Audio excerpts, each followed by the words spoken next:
lie to you kids, it's a f***ing jungle out there. Keep your head on tight. Unknown brain, remind me, baby, let's do it. Y'all see me flying, never drop down. Drop down, smoking high, I am not round. I'm not round, no denying what I got now. I got now, keep an eye out, keep it locked down. Locked down, see me flying, never drop down. Drop down, smoking high, I am not round. I'm not round, no denying what I got now. I got now, keep an eye out, keep it locked down. Locked down, you're too strong. Wanna battle with the beast, bring a few on. The commander and the chief for my crew on. Bullets rattling and whistle at your toque. Never sleep, eyes open, hands clutching on my loop. It's a war zone. It's a war zone. Yo, this a motherfucking war zone.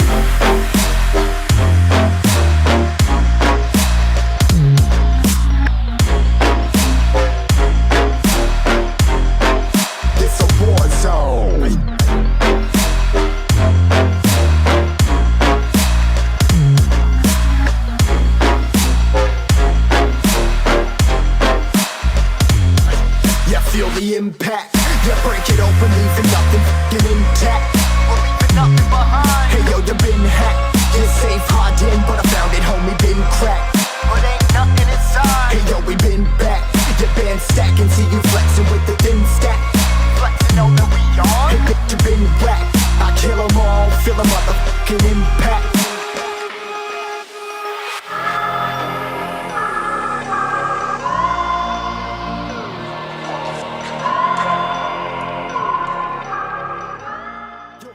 Hi guys, it's me, online brother Jaspas Deck, and welcome back to the vlog. Welcome back to School of Cardistry.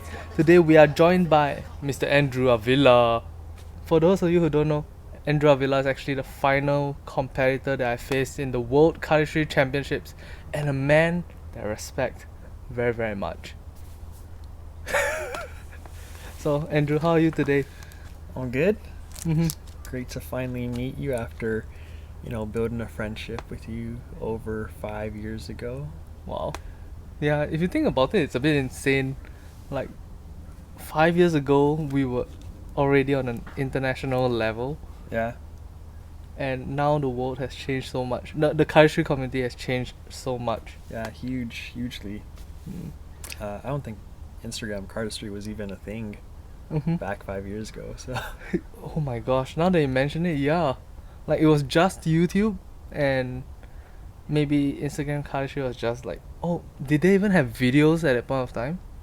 5 years ago? Videos? No, it was just like flip books and like drawings on caves. Yeah, so Andrew, can you tell us a few of the moves you're famous for creating? I think most people would know me for Prism. Prism? It's a spinning triangle between two packs. And there's a tutorial for that somewhere online. And also just structures in general.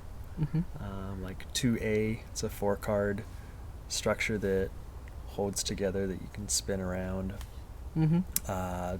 Double flower fans, that's a move that like I'd been wanting to do for years and years and years, and then like one day I just had a breakthrough for it, and it was like, oh wow. That's awesome. That's how I do it. Dude, the first time I saw that move in the World Cardistry Championships, I was mind blown. I couldn't believe my eyes. Like, how is it possible for cards to flow so perfectly out of a pharaoh position? Yeah. Dude, I love that move so much. Yeah, so that's one of the moves I'm most proud about is that, just because like it was like a puzzle that like me and Dimitri were trying to solve. So he was kind of jealous that I came up with it first. I mean, that move is like the central pivotal point of a whole bunch of other moves that came after that. Yeah. Very cool. Spring Triangle by Kevin Ho. I actually created that. Yeah, I mean, in today's day and age of cardistry, it has become a little bit difficult to track who created which moves. Also, part of it's on me because I don't make a whole lot of videos, and really, like, I do, like, moves for me, they're kind of like one and done. Yeah. Like I did them in the WKC and didn't necessarily make any videos afterwards with them. So just kind of like put it out there, and then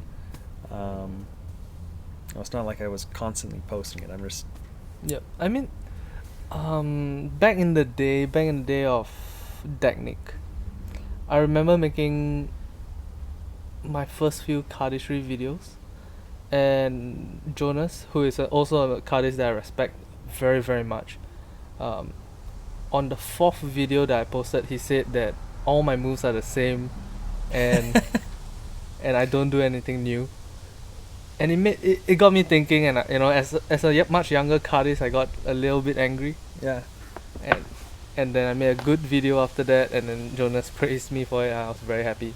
But I think there is a value of making videos with moves that are specifically your own, Yeah. and more importantly, moves that are repeated from previous times. If anything, just so that your audience knows that you created it. What do you think? Yeah, I agree, because not that there's anything wrong with performing other people's moves or like classic moves, but at least in my videos, I was primarily trying to just do moves that I created. And I mean, there's like maybe one or two videos, the one that I shot with Orbit, where I rehashed some moves, but pretty much everything before that, everything was just like stuff that only I had come up with. And it's kind of cool because you're able to create like a body of your work and have that stand as like a catalog of what you've done. Yeah, I think especially in this YouTube age where most cardists on YouTube produce content that is specifically their own style, or of a style they're trying to emulate, and you can watch the entire body of work at once. It's really quite amazing. Yeah. Um, But also, like, just part of the reason for me doing that is wanting to be known as someone who always had new material coming out, and not like just only having a few moves that I was just redoing. yeah, but I think that's initially like how I got kind of like widely known during the competition, because everything was pretty new, and like every time a new video came out, it was something fresh. yeah, I remember the first time I saw you do the Prism Split. Yeah. What was it called? Prism Split? No. Yeah, with the two. Yeah. Yeah. Oh, that was mind blowing. And then the Prism Cup with 5 layers. I couldn't believe it. Watching it is so surreal because it looks impossible. Yeah, well, appreciate that. It's, if you think about it, it's like really boring to do because you're just like doing the same thing over, and it's like, oh man, this is kind of like non-flowy, kind of silly, but like it's pretty impressive at the end. It's much like where most cardistry moves aim to be flowy, aim to be constantly at a certain level of entertainment. That move is sort of like watching someone do something impossible, and then watching a David Blaine stunt. And technically it's possible, but at the same time it's so far out there and so difficult to achieve that you marvel the move because it is beautiful, because it is difficult. Yeah. I really, man, some of your moves, especially the really difficult ones, Yeah. are the ones that I feel like it needs to be shot by someone from NDO. And that's what I feel when I watch like my tournament videos again. I'm like, man, I wish I knew a thing or two more about filming and like staging, because like like I've kind of like pondered doing like an anthology video where like all my original moves are just like put into one video, but shot really well, because in the WKC, it was like me filming, a friend helping out here and there, but I just look back and I'm like, knowing what I know now, and like actually more so having other people that know how to film and edit well, it would be cool to have that all like reshot, like a remaster of sorts. Definitely do it. Except a lot of the moves are like too hard. Oh. There's it would take a lot of like training to be able to do certain things again. Yeah. Maybe one day. Maybe one day. Usually that's a signal that it's never gonna happen. Can I talk to you about one specific move that you are not very known for, and I think you forgot this move, but it is one of my favorite moves since the beginning of Cardistry. Uh-oh. There's this 4-packet three rhombus on top of each other that you're gripping with just Chevron. Yes, that's right. Yeah. Chevron. What's the design process behind that? So this is one of those like art imitates life kind of things, because I was at the school that I was going to at the time, and there was a wire sculpture. There was kind of like boxes that were like cubes rather, that were like stacked and all kind of like crooked. And for whatever reason, I'm like, oh, it's kind of like a cool shape. I wonder if that could be done with cards. And then from there, I like drew it out on paper and was kind of mapping out the vertices where all the card edges meet, and mapping out where my hands could fit in it.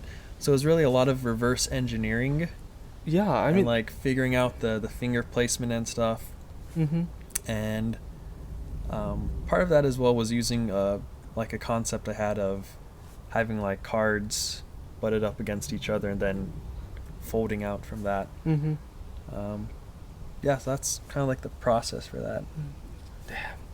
I think you must be one of the few cardists that I know that actually take designing cardistry into quite an engineering space, where it's like you know where you want to get to, but you have to figure out the mechanics to get to there. Yeah. Sometimes, because like every move has a different design process, but I think especially with the sculptural stuff, it can be traced back to me having a shape idea and then trying to replicate it. Oh, very cool. Because that's how 2A came about as well. Oh, really? Yeah. In kind of silly story, in Transformers 2, there's this like 2N like spiky kind of thing, like the Matrix of Leadership, as it was called. And I was like, that's a shape. It looks pretty similar to 2A's. And like I was just replicating that with cards, and it's just one of those cool things that just like works out, because like the cards just hold themselves together. And it's when you first came up with it, did you think of it as something seriously cool, or was it this is kind of fun? I thought it was pretty dang cool, because I didn't know of any other structures that were able to hold together based on friction. Yeah, and that you could move around so freely like that. So it's like, oh wow, because I was really big into sculpture stuff back in like Handlord's days, and I mean, a lot of people were, but so yeah, it's kind of like a little gem, because you can even like pass it off to spectators as well, and some cool interaction there. Man, you make me want to learn this move now. It's pretty easy. Okay. Teach you. Moving away from 2A, 4A. Yeah. Is that a move that you enjoy performing, or is it more of a competition style move? That was really just a result of me trying to expand onto A. I was like, okay, so if these hold together, I could probably like put on some other stuff that holds together as well. But it's pretty fiddly with the angles, and I don't know if I enjoy performing a lot of my moves for people, because some of it's just like too hard.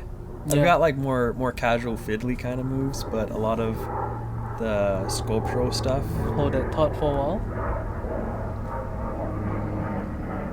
Yeah, so like I was saying, a lot of the sculptural moves are more more difficult, and you know, like you said, really more for like a video or competition kind of thing, not like jamming and being like, oh hey, look at this thing that I can do that takes me also a few minutes to set up. I can imagine. Yeah, I think that's a very interesting point. The moves that we enjoy doing and enjoy practicing may not be the moves that appeal to other people the most. Yeah. Completely agree, because I think like if you're trying to appeal to other people, you know, stuff with big impact Mm-hmm. is gonna be a lot more impressive than like comfy cuts. Oh, true. Because with some cardistry stuff, you need to have like an association with the language of cardistry, if you will, or some like understanding of that. I mean, like with any kind of art, to Mhm. really appreciate art, you need to know the history and context of it, and so it is with cardistry. So, you know, what appeals to other cardists that are much more knowledgeable Mhm. about what you're doing is not going to necessarily appeal to lay people. Mm-hmm. And also, the moves you practice for yourself are not gonna appeal to lay people, nor expert cardists, in the Yeah. same way. That's a very interesting point. Alright, Andrew, I think it's getting dark out here, and I think, yeah, it's getting a bit late. Thank you so much for your time. This is I really like enjoyed- those photo ops, like the president ag. I need to be taller than you, so I'm not just like Yeah. straight anymore. Yeah. Yeah. Perfect. Wonderful. Yeah, so thank you very much for your time. I enjoyed hanging out with you today. Yeah, bro. It's good to finally meet you. It's good stuff. I hope we can meet again in the next few days while still here. Yeah, for sure. Wonderful. Alright, so that guys, thank you guys very much for watching through this entire video. If you guys enjoy and want to find out more about Andrew Avila's stuff, I'll leave a link to his YouTube account in the description box below. Go check it out. It's pretty damn amazing. Until next time, guys, thank you guys very much for watching, and this has been day T-1 before Caddis Con. Bye. I got a feeling it's like a purely black screen right now. Yeah, it's pretty low.